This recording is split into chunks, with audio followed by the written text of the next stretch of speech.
भारत के इतिहास में यदि राजपूताना की वीर गाथाओं का स्वर्णिम अध्याय न होता तो इसकी भव्यता वैसी न होती जैसी आज है। यहाँ की धरती भले ही वर्षा की बूंदों के लिए तरसती रही हो, परंतु सत्ता सिंहासन के लिए निरंतर होते रहे युद्धों से टपकते रक्त से यह भूमि सदैव सिंचित रही है। आन बान और शान के साथ ही सत्ता के षड्यंत्रों में रचे बसे यहाँ के वीरतापूर्ण वातावरण में राजपूतों की महिमा का भव्य दर्शन होता है। इस भूमि पर यहाँ एक और सतियों ने जौहर की प्रचंड ज्वालाओं में भस्म होकर भारतीय नारी के दृढ़ संकल्प और सतीत्व की नई परिभाषा लिखी है।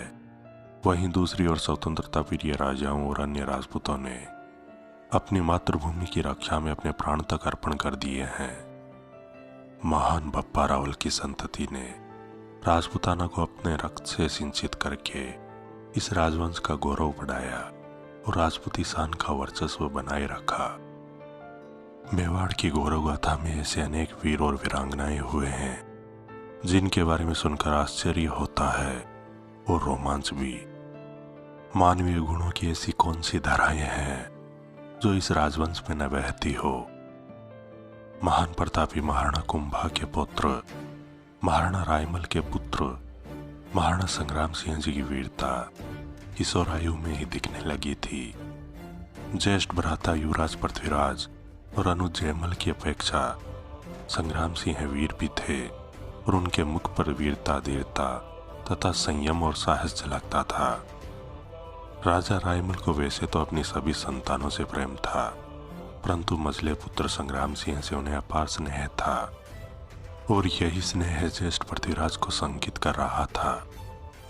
पृथ्वीराज को लगता था कि मेवाड़ के सिंहासन पर संग्राम सिंह ही बैठेगा, जबकि वंश परंपरा के अनुसार पहला अधिकार पृथ्वीराज का था। इस शक को उनके भितरघाती चाचा सूरजमल ने अपने षड्यंत्र से और भी भड़का दिया था। सूरजमल महाराणा रायमल के भाई खेमकरण का पुत्र था जो मेवाड़ के सिंहासन को हथिया लेना चाहता था। इसमें कोई संदेह नहीं है कि राजपूत वंशों में सत्ता के लिए सदैव ही पारिवारिक षड्यंत्र रचे जाते रहे हैं। महाराणा कुंभा को सन 1468 ईस्वी में एक षड्यंत्र में फंसकर अपने पुत्र उदय सिंह उर्फ उदा के हाथों प्राण गंवाने पड़े थे और इस षड्यंत्र में स्पष्ट रूप से खेमकरण का ही हाथ था। इतिहास जैसे फिर से स्वयं को दोहराना चाहता था। खेमकरण का पुत्र सूरजमल आज फिर मेवाड़ की गद्दी पर निगाहें गड़ाए हुए था। इसके लिए वह मेवाड़ के उत्तराधिकारियों का खात्मा करने को व्यग्र था। अपनी मीठी जुबान और कपटी चालबाजियों से उसने महाराणा रायमल के पुत्रों में ऐसी शत्रुता उत्पन्न कर दी थी जिससे उसका षड्यंत्र सफल होता लग रहा था।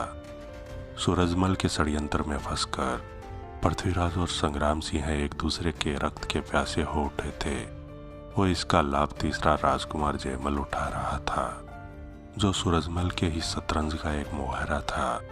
इस षड्यंत्र ने मेवाड़ रियासत में बहुत उथल पुथल मचाई थी और शत्रुओं को वह अवसर भी दिया था कि वे मेवाड़ को अपने अधीन कर ले, परंतु पृथ्वीराज और संग्राम सिंह आपस में सत्ता विरोधी अवश्य थे मगर राष्ट्र विरोधी नहीं थे।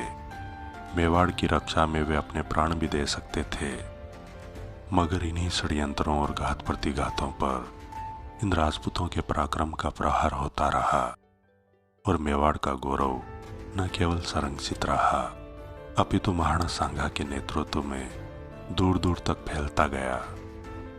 दोस्तों, प्रस्तुत वीडियो सीरीज मेवाड़ के श्री महाराणा सांगा में उनके अपार शौर्य और असीम पराक्रम की गौरव गाथा है जो राजपूताना की अमर कहानी है।